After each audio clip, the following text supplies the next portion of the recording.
This is Audible. Dead City by Joe McKinney. Narrated by Michael Kramer. Copyright 2006-2010 by Joe McKinney. This unabridged audiobook is published by arrangement with Joe McKinney and Kensington Publishing Corporation, and was produced in the year 2011 by Tantor Media, Incorporated, which holds the copyright thereto. The new world may be safer being told the dangers and diseases of the old. John Donne. Chapter 1.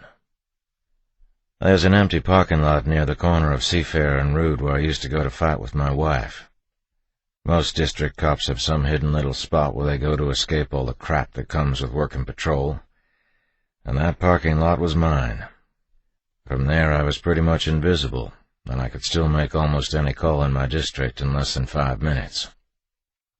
My wife April and I were going at it at least once a week back then. When she'd call with that pissed-off tone in her voice that said I was in for a long one, I'd head straight for Seafarer and Rood. There I'd pull under the canopy of an enormous oak tree near the back of the lot, and hunker down for an earful of whatever I'd done wrong. I used to watch the curves of its trunk and branches while she yelled at me, and even now when she grows impatient with some little thing I've done, and the old familiar tone creeps back into her voice, I think of the dry, dusty smell of oak. 6 months before that, she'd given birth to a beautiful baby boy, our first. We named him Andrew James Hudson, after his grandfather. That little guy changed my world. After he was born, I'd tell anybody who'd listen that being his daddy was what I was put on this earth to do. Before Andrew, I worked the dog watch shift, 11 at night till 7 in the morning. That was back when April and I were first starting out. It wasn't the best for getting time together because we only had a few hours during the evening to spend with each other. But I got an extra $300 a month for working at night, and that part was good. Then, when April got pregnant, we started trying to plan the way things would work, and arguments kept flaring up. One day she had a long phone conversation with her sister, who had 2 kids already, and that night she told me, "I'm going to need you here with me at night. The baby's going to be waking up every few hours to feed, and I can't do that alone." So I asked some of the guys at work what I could do and found out I qualified for a hardship transfer. That's how I ended up on the second shift, 3 to 11 p.m., with Wednesdays and Thursdays off. April wasn't happy about me working on the west side because it was a rough part of town. But when you put in for a hardship transfer, you have to take what they give you. And hardships are only good for 6 months. After that, they move you back to wherever they need you, which is almost always on dog watch. On this particular evening, we were fighting about me going back to nights when Chris Tompkins pulled up next to me. He rolled down the window of his patrol car, and I gestured to him that I'd be a minute. I kept on listening. April was doing all the talking. "Eddie, just tell them you need to stay on second shift," she said. "Why can't you just tell them that? It doesn't work that—" "What do they think? Now that the baby's born, you can just go back to working nights? I need you home now more than ever." "I know, sweetie." "The whole reason you got the transfer is so we can take care of Andrew together." "I know." "I'm sure you're not the only one with a baby at home. Just go in there and tell them you need more time." "But, sweetie, it doesn't work that—" When she started up again, she was so loud I had to pull the phone away from my ear. I looked at Chris and rolled my eyes. He smiled uncomfortably and gestured, "Do you want me to go?" He was cool that way. A good guy with a wife of his own. I hardly ever saw him outside of work, but if someone had asked, I would have told them he was good people. I shook my head, still listening for April to take a break. Chris leaned back and turned up the volume on his car's stereo. He was listening to a news station, and I heard the newscaster say something about the flooding down in Houston. Then I heard something about volunteers from the Red Cross being attacked and beaten by the flood victims they were trying to save. I didn't really catch it because April was still going strong. Something about how I'd had plenty of time to talk to them about staying on second shift, and the fact that I hadn't yet made her wonder if I really cared about how hard this was on her, staying at home with Andrew all the time. I put my hand over the phone and said, "What in the hell are you listening to?" April barked at me. "Not you, sweetie," I said. "The guy next to me is listening to something on the news." Chris turned it down. "Thanks," I said. To April I said, "Go ahead, sweetie." Just as she started up again, the dispatcher interrupted her. 5270? Chris sat up, waiting for me to respond. 5270 was my call sign. Chris was 5280. When I didn't answer, the dispatcher called again. 5270, Officer Hudson? I said to April, "They're calling me. Hold on a second." April was still talking when I found the mic and said, "Go ahead, 5270. 5270, take 5280 with you. Make 318 Chatterton, 318 Chatterton, for 7 to 10 males fighting. Complainant says they look intoxicated." Chris dropped his car into gear and waited for me to do the same. I waved my hand at him and said, "Hold on." To the dispatcher I said, 5270 10-4, I've got 5280 with me. Chris still had his car in gear. He was looking at me with a mixture of impatience and uncertainty. "Hang on," I told him. To April I said, "Sweetie, they gave me a call. I've got to go." "You weren't even listening to me, were you? When are you going to talk to them about staying on second shift?" "Soon." "Your transfer expires next month." "Come on, hon. I've got to go." "Fine." But her tone said it wasn't fine. It was very much not fine, and I was going to hear about it later. I put the phone down on the passenger seat, leaned back, and covered my face in my hands. She wore me out, and I had to take a second to regroup before I left for my call. All I needed was to take that frustration with me and then have it erupt during an argument with some drunken asshole. Officers go to internal affairs for stupid mistakes like that. "You okay?" Chris said, but I knew he meant it was time for us to get moving. "You're too eager," I told him. "Let them fight it out. By the time we get there, they'll be too tired to fight us." The newscaster on Chris's car stereo was talking about rioting again. I only half listened to it, though.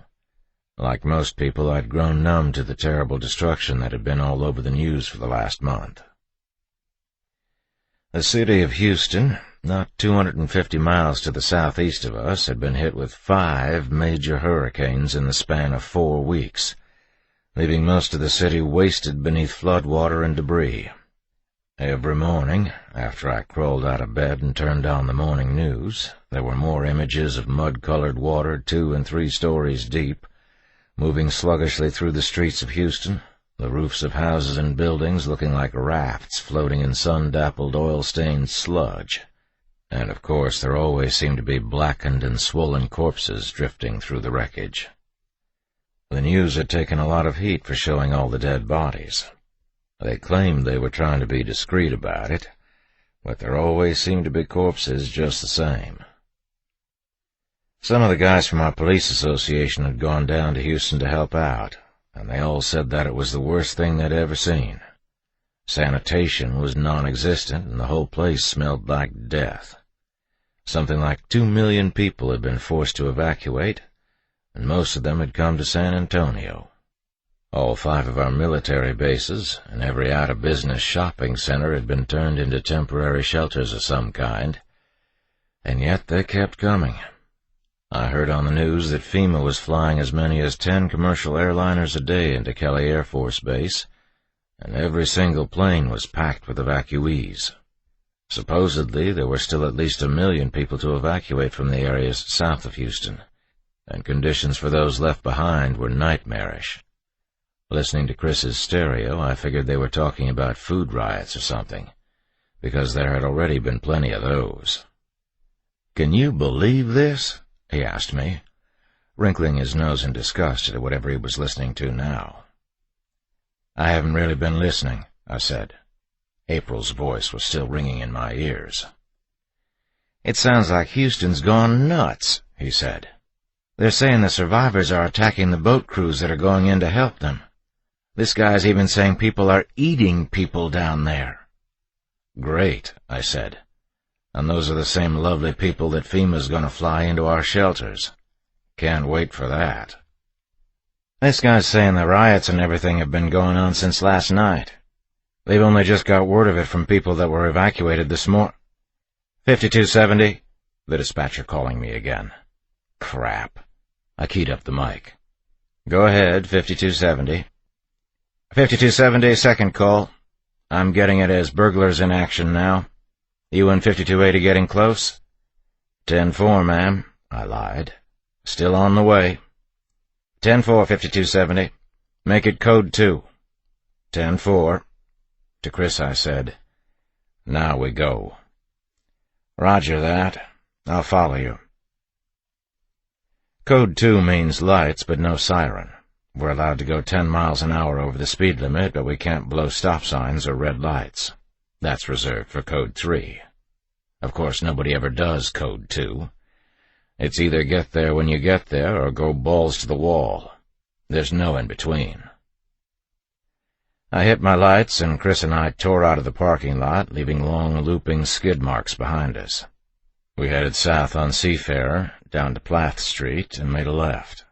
From Plath we turned into the Geneva Summits subdivision, went down 4 blocks, and turned left onto Chatterton. Chatterton goes up a gradual rise to the left, and then breaks right suddenly and goes downhill all the way to the end, where it dead ends into the back of the Arbortown Elementary School. That curve can come up on you quick, and if you take it too fast, you can end up in somebody's front yard. I came off the gas as I got to the curb and turned on the car's alley lights. As we pulled up to the 300 block, everything seemed normal. There was a small group of people off to the left who didn't seem too concerned about a pair of police cars lit up like Christmas racing down their street, but otherwise the street seemed quiet. I took a quick count of 4 men and 2 women and turned my attention back to the houses on the right.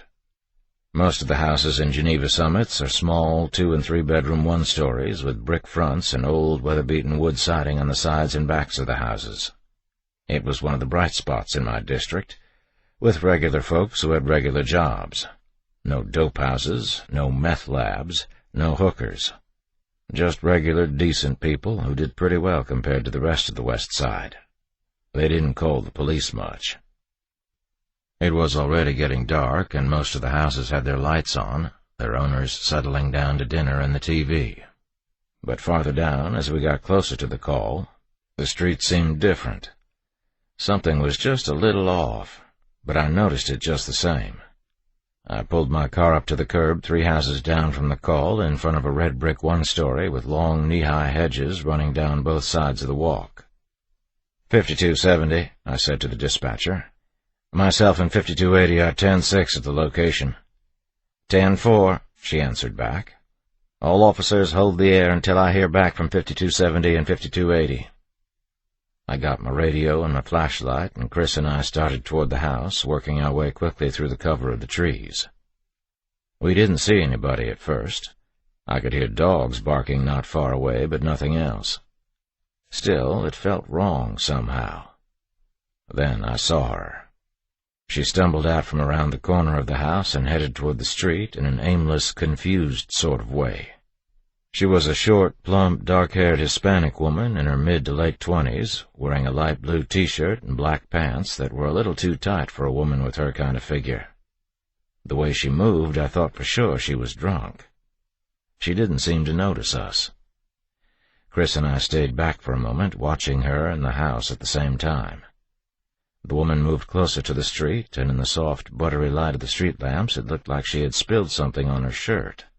It was wet, with dark splotches on her shoulders and sleeves, and a massive tear down her left side. And then, from the same corner of the house where the woman had come from, more people appeared.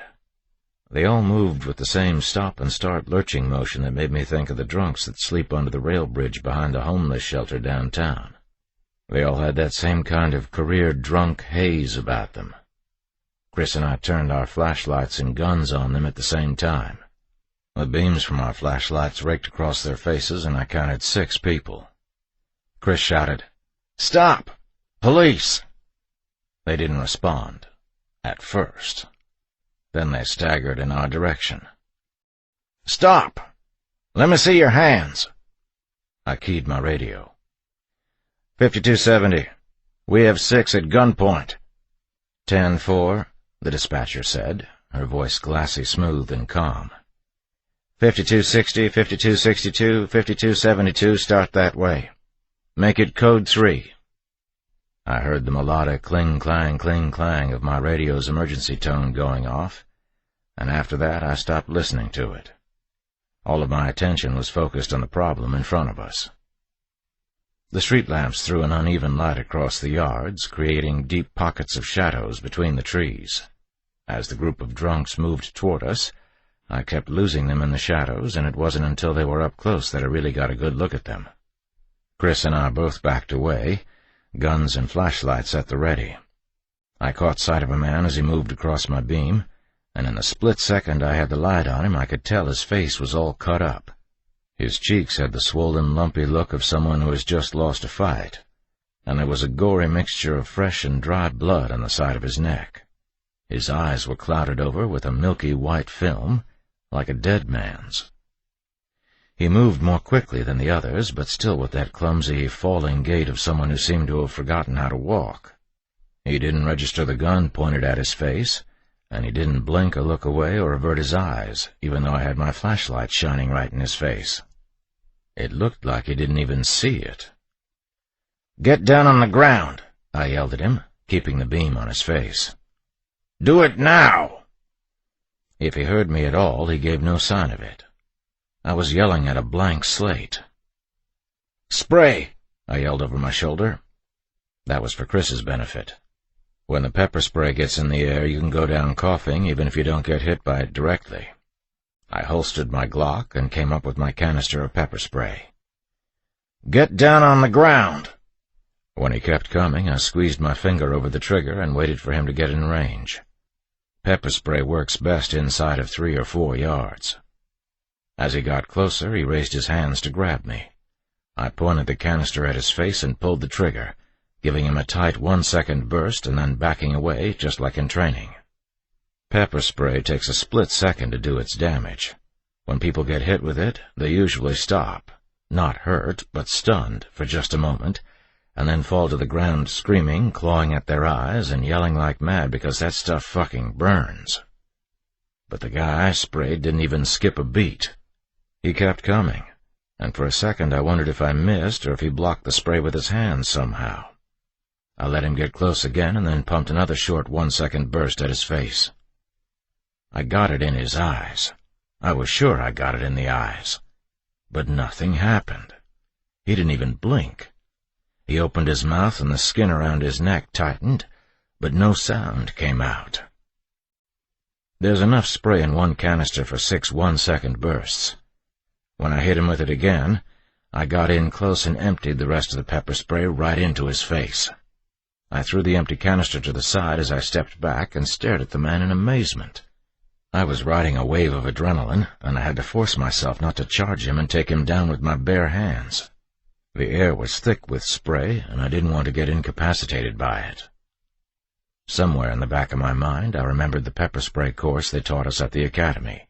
They said 3% of the population is naturally immune to the effects of the spray, but I had never actually seen anybody from that 3%. The only other people I ever heard of who could shake it off like my guy was doing were meth freaks, and he wasn't moving like a meth freak. As I backed up, I heard Chris yell. I looked over at him and saw that the plump woman in the spandex had somehow managed to get right on top of him. I was surprised to see him go down. He wasn't big or anything, but he was in good shape. She was clawing at him. Her fingernails raked across his face, cutting him, and then suddenly she knocked the gun out of his hand. He slapped at her with his flashlight, but couldn't break away completely. Their arms were caught up in each other. He landed a good jab with the butt of his flashlight and backed away. Then I heard the sharp metal-on-metal snap of his baton as he extended it and cocked it back over his shoulder. He swung it down on her knee sharply, and then again, punctuating the second stroke with the sickening crunch of broken bones. The woman's whole body reeled from his blows, but she didn't cry out, and she didn't go down. He hit her again and again, moving around her, keeping her at arm's length and striking her legs when she got too close. But no matter how hard he hit her, she wouldn't go down. "What the hell?" he yelled. They were moving around each other in a strange, clumsy type of dance, Chris keeping the beat with his baton on her legs. "Why won't she go down?" But I couldn't help him. I had my own problems to worry about. The man I just pepper-sprayed was still reaching for me. He put out a mangled hand, and I dodged underneath it. Before he could turn around, I kicked the back of his knee and pushed him down. He didn't even try to break his fall, didn't put his hands out or anything. In the distance, I could hear sirens and the uneven rise and fall of the roaring engines, and I knew help was getting close. But there were more people gathering around us now, and as I turned slightly, I thought I recognized the people from across the street we had seen as we came in. That's when Chris went down. All his attention was focused on the woman, and he never saw the two men who grabbed him from his right side. I saw one of them bite him, and Chris screamed. He spun around frantically, knocking their hands and faces away as he landed on the ground. They reached for him, and he rolled away. He jumped to his feet with his gun in his hand and fired 2 quick shots at the man who bit him, nailing him squarely in the chest. The sound broke the air, but I was the only one who flinched. No one else in the yard even registered the shots. The man he hit staggered backwards, knocked straight up by the force of the impact, but he didn't fall. I watched him shift his weight from one foot to the other in a clumsy, teetering dance, and then start to walk forward again. Chris fell backwards, clutching his neck, the blood already jetting between his fingers. Even as he fell, he kept his gun leveled at the man. I ran over to him and pulled him back. "He fucking bit me!" Chris shouted. I put Chris behind me and yelled at the man he had just shot. "Stop! Don't you fucking move!" I had my gun barrel trained on his chest, and still he kept coming. I couldn't help but look at his face. There was nothing behind it, like one of those zombies in the movies. His gaze fell on me, but I knew somehow he wasn't looking at me. There was no cognition, no intelligence in his eyes. They were clouded over. A mystery. Chris and I backed into the street, careful to keep our distance. "Shotguns!" I yelled, and waved Chris toward our cars. We both scrambled back to the patrol cars, avoiding the people who were coming after us from 3 sides now. As we circled around to the trunk of my car, I noticed that Chris was having trouble keeping up. He had gone pale, and his breath rattled in his throat like he was choking on phlegm. "You won't be able to shoot," I told him. "I'll cover you. Get the shotgun." I popped the trunk and pulled out my shotgun case. The department gives us the Mossberg 500, a standard tough-as-nails 12-gauge pump built to take a beating and fire just about any kind of shell made. I dumped 6 green beanbag shells into the magazine tube and another into the breech. We're not allowed to use slugs on patrol, only the less-than-lethal beanbag rounds. The beanbags are still pretty fierce, though. 1 or 2 hits at less than 10 yards can put almost anybody on the ground and leave them with a couple of broken ribs, no matter how tough they think they are. I closed the trunk. "You ready?" Chris nodded, but he looked very sick. "What's wrong with them? I shot that guy. How come he's still walking?" "I don't know," I said. They stumbled closer. Watching them come, I couldn't shake the feeling that I was looking at a crowd of walking corpses. It was like they had stepped right off the screen of some Hollywood horror film. We moved out, staying on the driver's side of our cars and careful to keep the engine block between our positions and the crowd that was still advancing on us through the grass. The whole time we were doing that, I could hear our cover officers getting closer, and from the way the engines and the squealing tires were starting to drown out the sound of the sirens, I figured they were just outside the subdivision. Help was less than 2 minutes away.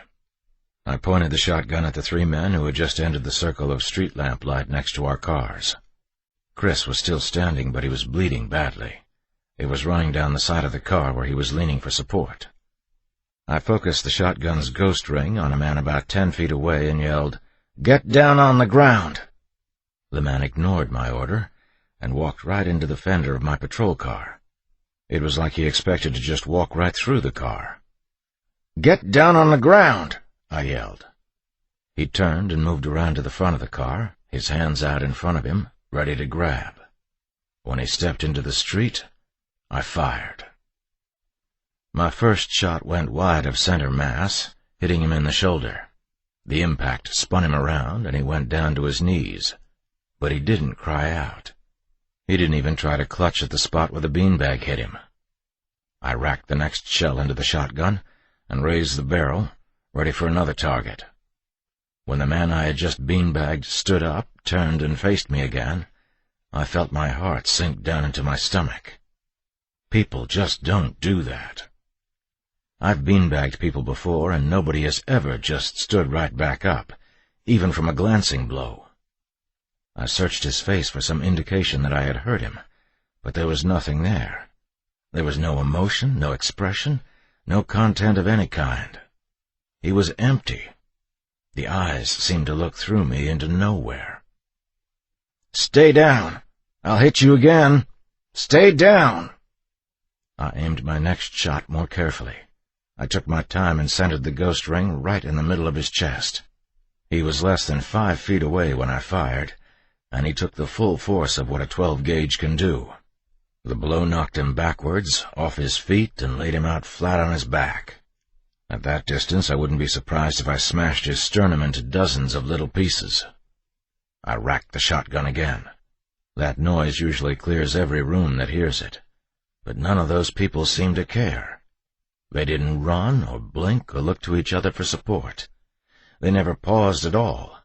Their pace never varied, even when they reached out to grab at us. Every move was slow and plodding, like an old woman trying to climb a flight of stairs. More of them were coming around the front of the car now, and I fired 2 more beanbags as quickly as I could at the first 2 in line. The one closest to me went down. The one behind him staggered back, but didn't fall. "Stay back!" I yelled. The air around us was filling with gun smoke, and there were so many of them coming at us that even with the shotgun I couldn't keep them back. The first guy I beanbagged walked into my car again. I jammed the barrel into his chest and fired. I fired again as he fell to the ground. Chris and I backed up. We were out of shells, and the shotgun was useless without them. I went for my Glock. "What are they, Eddie?" "Move! Move!" I said, and pushed Chris along the side of the car. I almost had to carry him to get him to go because he was having trouble supporting his own weight. He couldn't run at all. As we reached the back of my car, I froze. From between my car and Chris's car, another man stumbled into our path. He turned and faced us, and in that one moment I lost all composure. His face and his arms were a mess. There was blood everywhere, and his face was so badly shredded that I could barely recognize his features. What looked back at me wasn't a face at all. There was a massive gash starting just below the left eye. It was blood-red and protruding from the socket like a squashed grape. The gash opened downward in a jagged triangle that spread around the jawbone, ending at a flap of skin that was caked over with dirt and hanging uselessly from his neck. Gleaming white pearls of teeth showed through the sinews of what remained of his cheek. His right arm was just a bloody stump, but he reached for me with it like there was still a hand attached. I lowered my weapon in confusion and disgust, then snapped it back up. "Stop! Don't move!" But he kept on moving. I fired a single shot, square into his chest, and he rocked back on his heels, teetering for a moment before regaining his balance. His gory arm came up again, and he reached for me. I aimed with both hands. My gun barked 3 times, and all 3 shots slammed into his chest. Again he rocked back, but I couldn't make him fall. My training told me that it was body armor, Nobody can take that kind of pounding unless they're wearing body armor. When he came at me that last time, I aimed for his face and fired a single shot. The bullet struck him in the cheek, and a gory bloom of blood spray and bits of flesh and bone and teeth spread out across the white hood of the police car behind him. The man flew backwards, landing on the car's push bumpers. I watched him struggle to regain his feet, and more than anything else in the world, I wanted to run as fast and as far away as I could. The shock of what I had just seen, and the juice pumping through my system, made me want to throw up.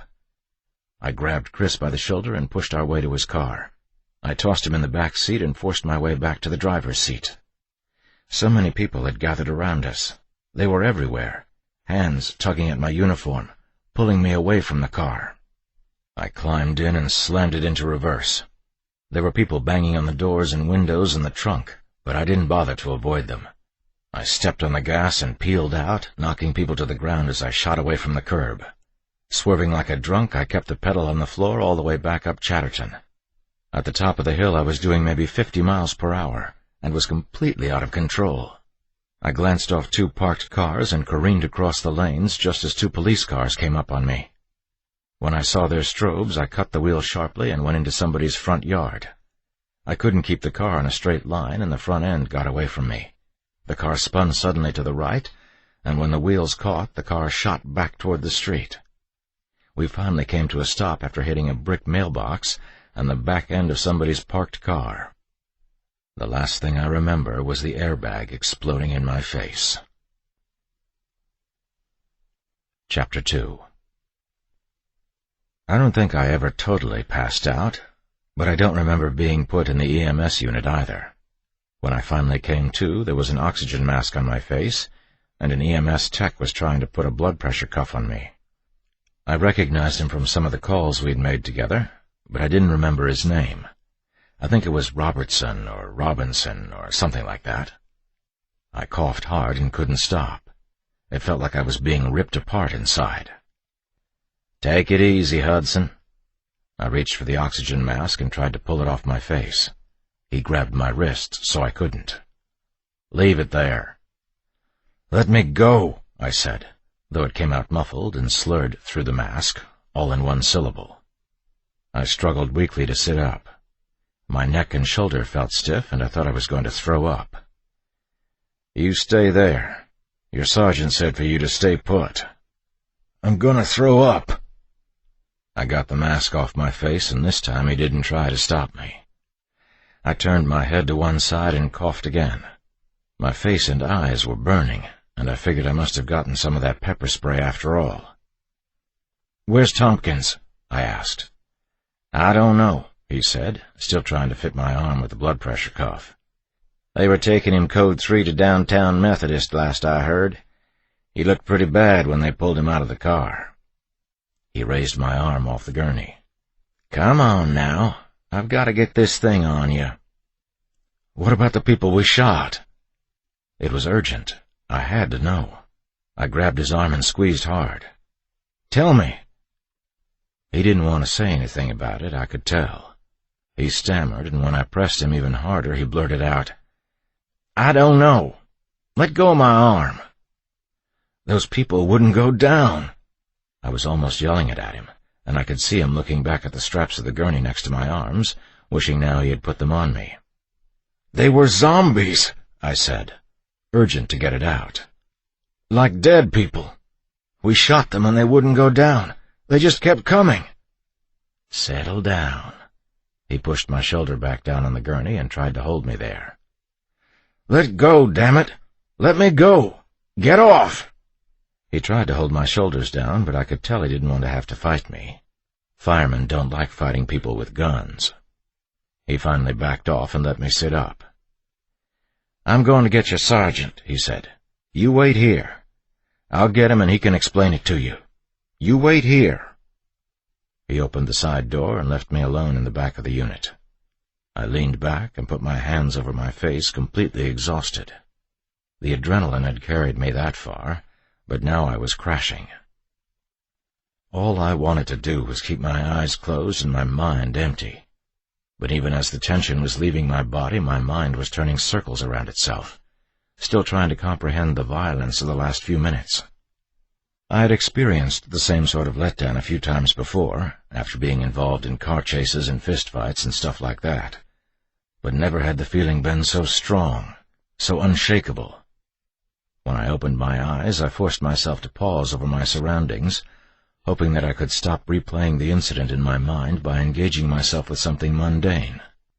It was completely dark outside now, and the only light came from the cheap city-improvised track lighting along the roof of the ambulance. The halogen glow gave everything a sterile institutional atmosphere, and the sickening smell of anesthetic and sweat made me feel hostile and unhealthy. All ambulances are the same. I've been in the back of EMS units hundreds of times before, interviewing people about traffic accidents and shootings and attempted suicides. But that was the first time I had ever really paused to take in the way they made me feel. I knew then that I hated it. I hated it all, and all I could do was count the rows upon rows of insulin bottles and saline solution and sterile bandages, and I realized I was getting nowhere sitting there thinking about it. I was closed off and claustrophobic, and I wanted out. I had to get out. I tried to sit up, and just as quickly wished I hadn't.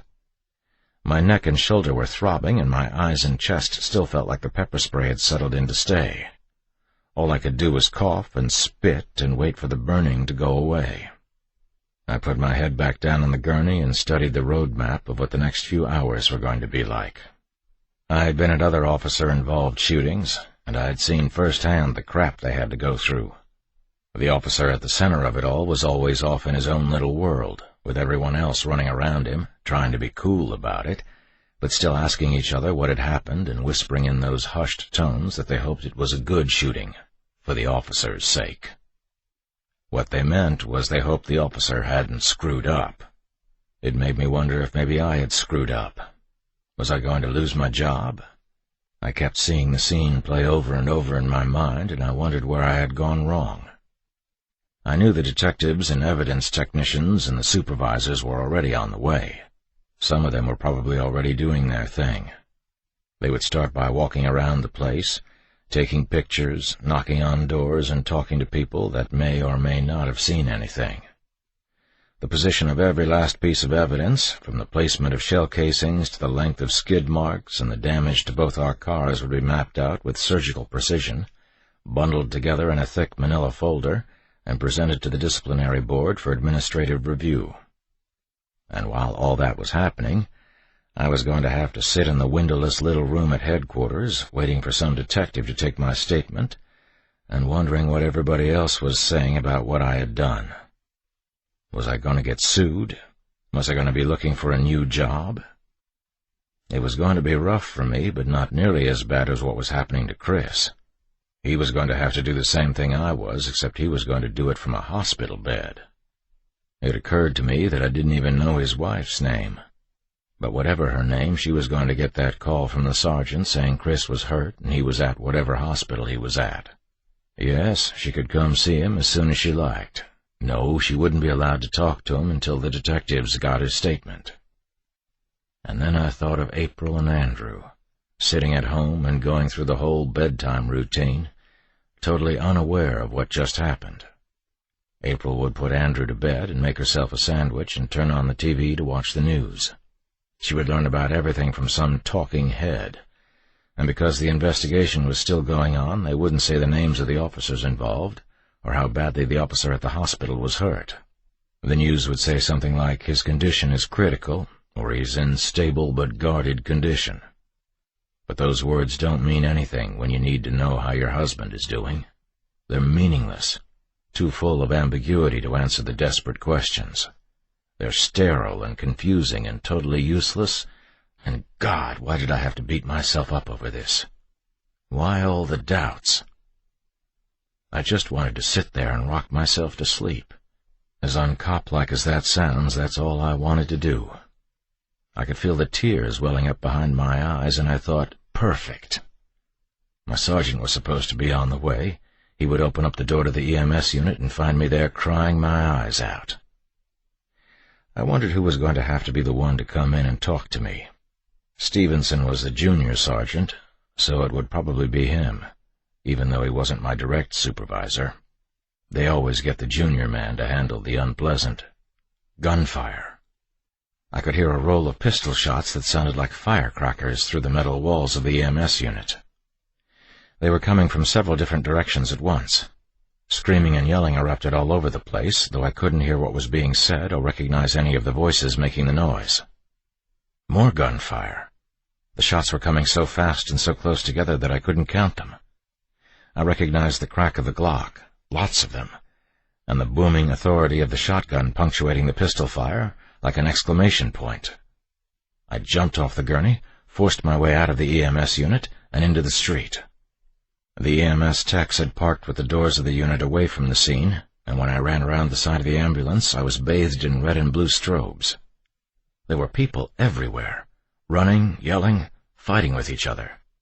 2 EMS guys had a third man down on the ground. They were struggling to keep his shoulders pinned to the pavement, and he was doing everything he could to bite them. Another man in a firefighter's uniform was face down on the running boards of a fire truck. He wasn't moving. I saw one of the guys from my shift on his hands and knees, swaying back and forth like he was about to fall over. His hands were soaked in blood. A frantic crowd of civilians were running past me, but there were others walking toward the scene with that same staggering walk I had seen earlier. I saw several small mobs coming down to the street from nearby lawns.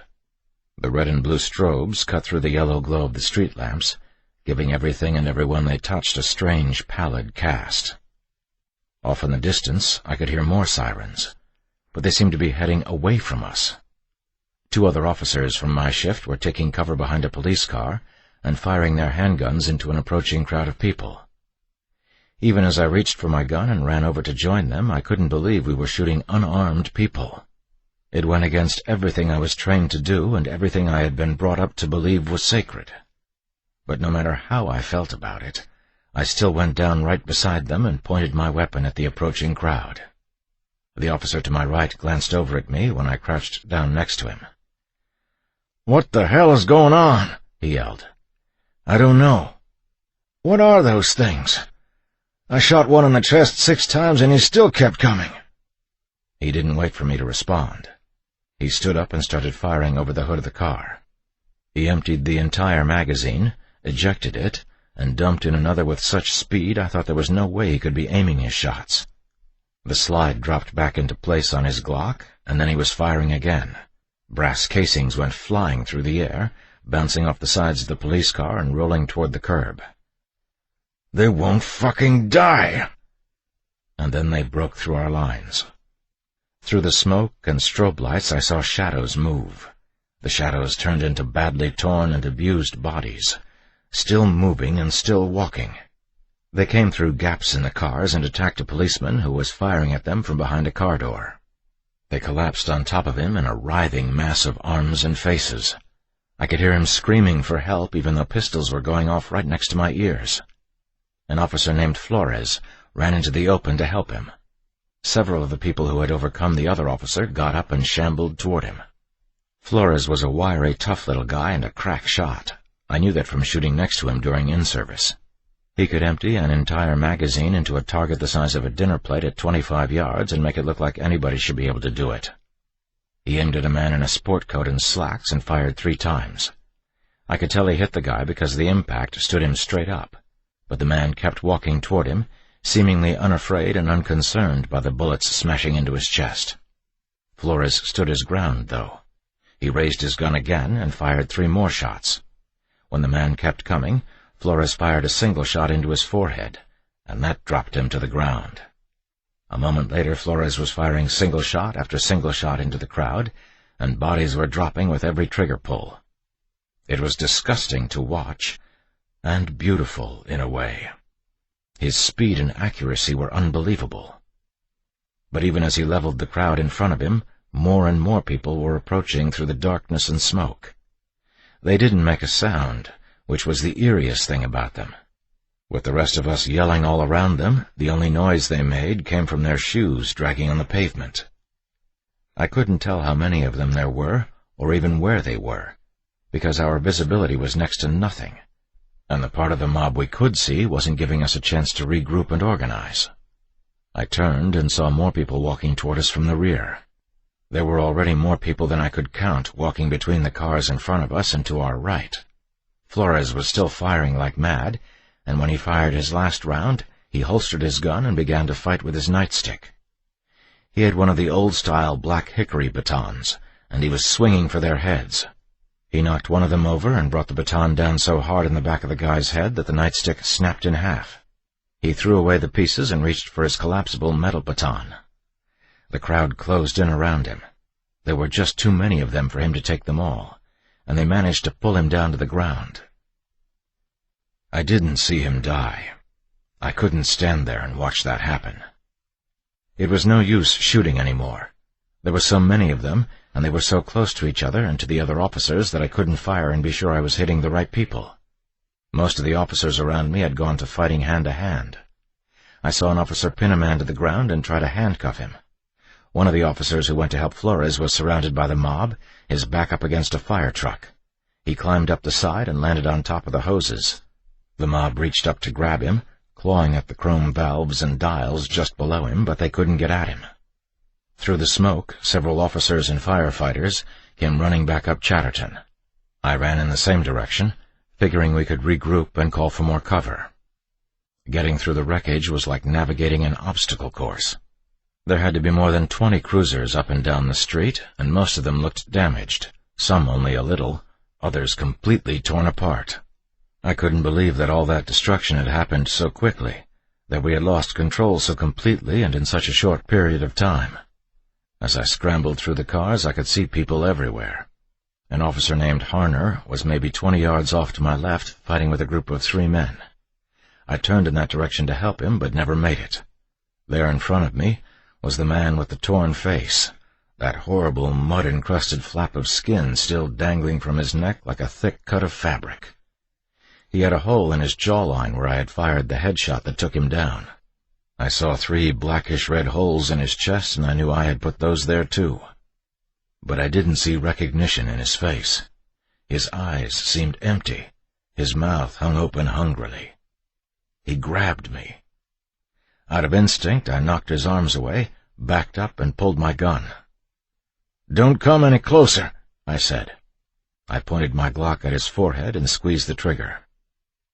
In that moment, the world around me slipped away into silence. The only thing I saw was the brass casing tumbling out of my gun and landing somewhere off to my right. It was a clean shot, right on target. His head snapped back, and he folded to the ground in a heap. I was in a daze. Over and over again we practiced the shooting drills. Keep your weapon up, scan left, scan right. But when it comes right down to it, nothing ever goes like the drill.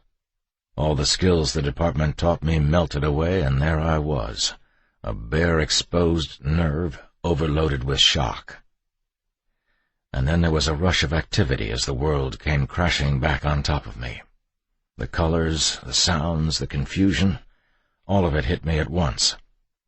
The mob kept coming and coming, and as I stood there shaking off my haze, they began to close in around me. I told myself to run, to fight, to do anything but stand still. But my feet were frozen to the ground. I felt a hand grab my shoulder. It was like cold water on my skin, and in that instant I found my feet. There was a hole in the mob in front of me, and I took it. I ducked my shoulder and knocked a man in a denim jacket to the ground. I got through the cars and hit the grass running. The houses on the north side of Chatterton share a common stone wall that separates their backyards from the neighborhood greenbelt.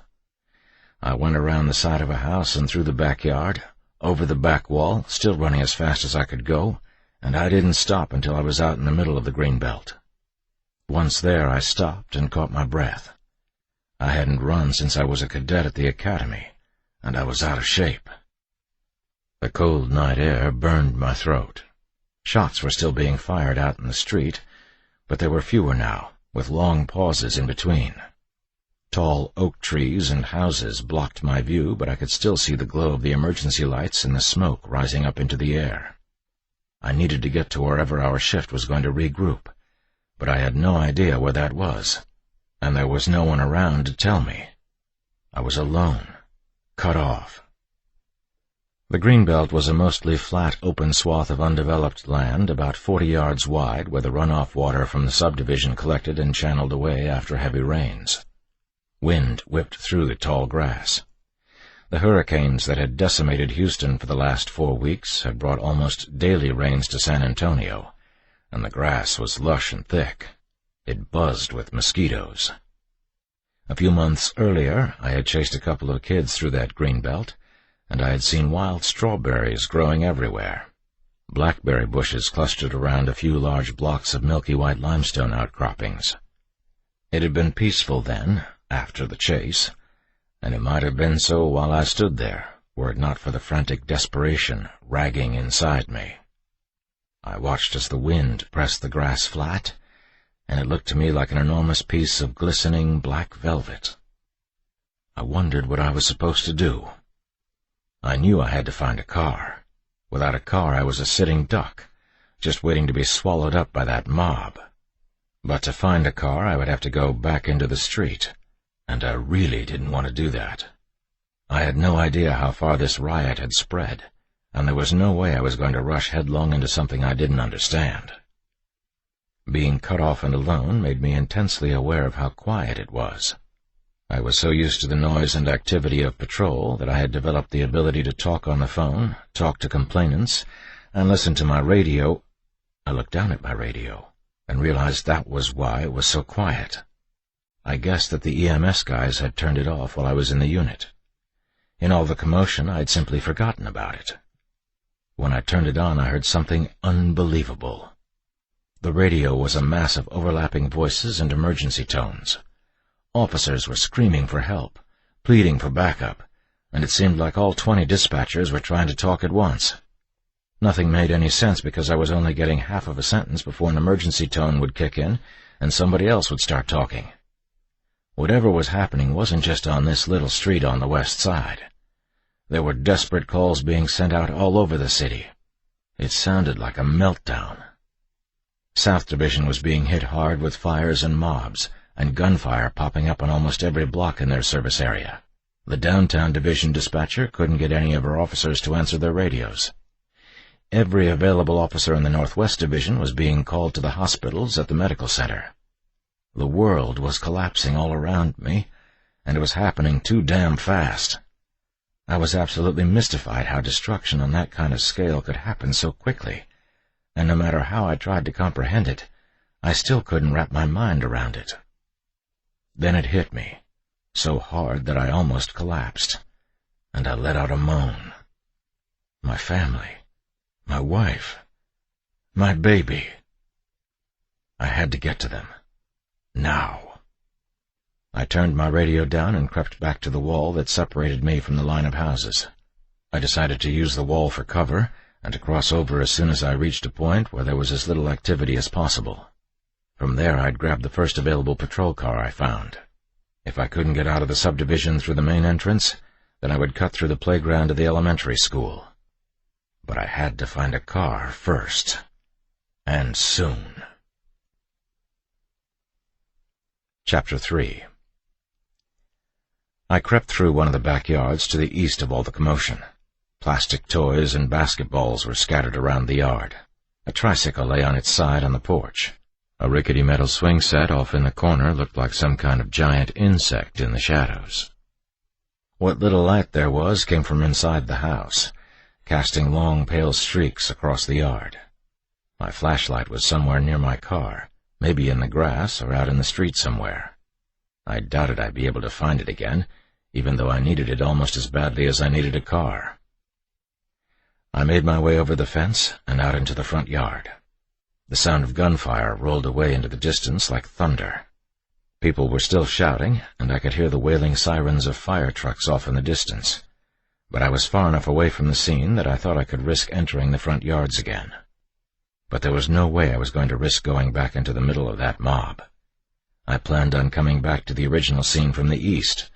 That way I could stay out of sight of any mobs that were still there, and could move in to get my car when it was all clear. My guess was that the original mob Chris and I encountered would have moved west toward all the lights and sounds of fighting, which would make getting to my car easier. I worked my way through the front yards, trying to stay out of the light and keeping under the cover of trees whenever I could. The air had grown unusually cool as the night breezes picked up, and I didn't have my jacket with me. San Antonio usually has high 80-degree weather all the way through the middle of October, and I hadn't figured I'd need it. When I left for work that afternoon, it was sunny and 86 degrees, but it felt more like 50 while I was standing in that yard. There were no dogs barking. I thought that was really strange. The only thing I could hear was the noise of the crowd from the top of the hill, and then that died away too. I stopped and listened to the quietness that had descended on the street. Strobes filled the sky, but everything had grown very still, and the only noise at all was the wind washing through the leaves of the trees above me. The further east I went down Chatterton, the heavier the tree cover got.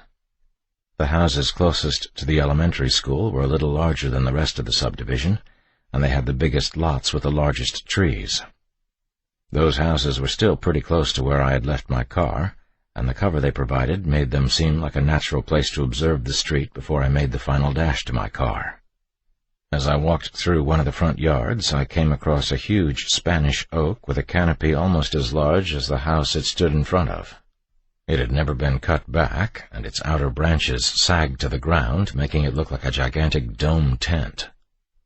A sharp, gusty wind blew through the top branches, tossing them back and forth. The huge oak creaked and groaned under the sudden urgency of the wind. It was strange and beautiful music.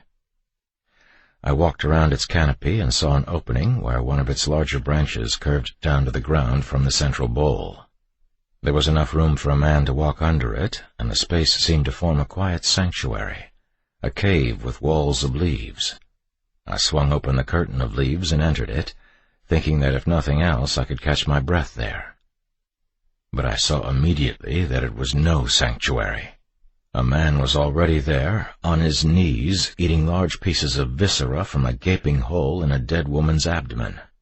A long, lumpy rope of intestine dangled from his fingers.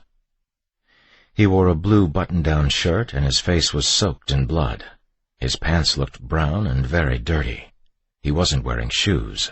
His mouth hung open, forming a mean, vacant hole. But the most awful part of his expression lingered around the eyes. They were milky white and opaque, a perfect image of death. Blindly, I felt for the curtain of leaves behind me and grabbed them, steadying myself for support. I kept my eyes on the man's eyes, not wanting to look away, and backpedaled into the yard. But as I moved, so did he. A piece of dark meat fell from his teeth. He stood up slowly, gangly and rickety on his damaged legs, and came after me. "What's wrong with you?" I asked, but didn't expect an answer. What I was looking at was simply impossible. It was wrong in every way. I wanted to yell out at the man that he was an abomination, but when I opened my mouth to speak, nothing came out. I felt like I was headed for a meltdown. My heart was beating so fast and so hard it hurt. I could hear the blood roaring in my head. I wasn't breathing. "No," I said. "You need to get back." I let the branches fall from my hand, and I stumbled backwards into the yard, still staring at the oak tree that no longer seemed beautiful, but mangled and unnatural. The man appeared from the veil of leaves and came after me. The battle I had just escaped didn't seem real. The crowds of people walking into a wall of armed policemen, fighting with their bare hands and teeth, hadn't seemed real. But that man, that gore-stained monstrosity, he was real. Looking at him, I no longer had any doubts I was looking at a zombie. I reached for my gun. As I backed up, I pulled it from the holster and worked it into my grip. I saw the green glow of the night sights and centered the front dot on the man's forehead. He never even acknowledged the weapon. The void in his eyes never changed to recognition of the danger. He walked straight at me, and his face remained blank right up to the end. I squeezed the trigger, and he fell. The only witness to one of the worst moments of my life was the rustling murmur of the wind through the trees. Chapter 4. After I shot that man, I stood there looking at him, fighting off the urge to touch him. I could almost feel the cold, wet sponginess of his skin against my fingertips, and the thought turned my stomach. I still couldn't believe what was happening. When I left for work that afternoon, the world had seemed normal. Now everything was upside down. Were those people really zombies? I fought against the idea, but it wouldn't leave me alone. I had seen horror movies. I watched them and I laughed at how stupid they seemed, because the zombies in the Hollywood movies never looked real. Once you've seen death in all its splendid horror, a movie version just doesn't cut it. The walking disasters I had seen certainly looked worse than anything I'd ever seen on film. As I stood there thinking about it, my doubts continued to grow. The way I understood it, zombies were dead people that went around eating living people. The man I shot under the tree had been doing that. God, he had been doing that. But was he dead? That part I didn't believe. It went against everything that made up my reality. Besides, he'd bled when I shot him. Dead bodies don't bleed. And that made the horror of what I'd seen even worse. It wasn't enough that the world was crashing down around my ears. Worse than that, I had actually shot somebody. I'd shot several people. How was I supposed to live with that? They'd been trying to kill me, sure, but that didn't make it any easier. Killing somebody ain't easy, not under any circumstances. My head was swamped by the enormity of it. I'd seen a lot of good men and women die in the fight at the top of the hill, and I had just stumbled blindly through the worst of it. I was lucky to be alive, and I knew it. I turned and headed west, where I hoped to find my car again. But I didn't have far to walk before I saw just how badly my shift had been gutted.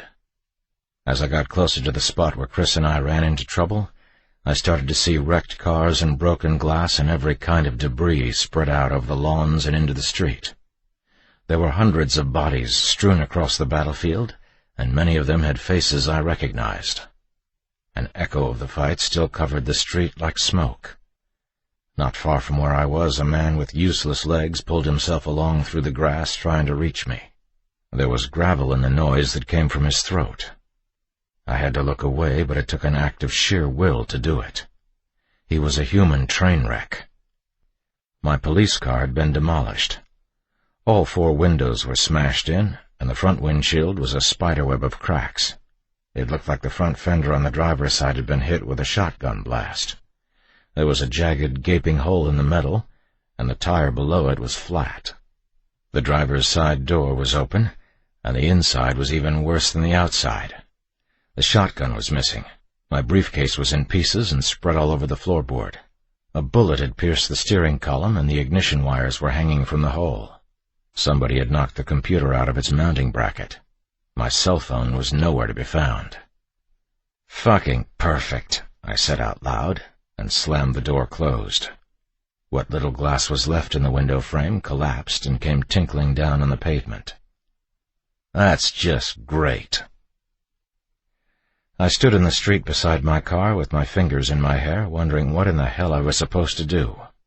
There were no other police cars at the scene. I could see long skid marks leading back up the hill. I guess the officers who came down this far did the same thing Chris and I had done and got the hell back up the hill as soon as they realized their little .40 caliber cap guns weren't doing the trick. But they had left their dead behind. I saw 6 dead policemen and 1 firefighter amid 30 or 40 dead civilians. It looked like it had been an expensive battle for everyone. Chris's flashlight was in the grass on the other side of the car.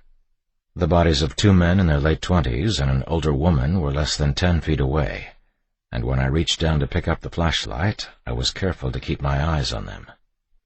A voice from somewhere in the shadows said, "Don't worry, they're dead." I fumbled for my gun as I turned on the voice. "Who's there?" "It's me, Eddie." It was Carlos Williams, one of the field training officers from my shift.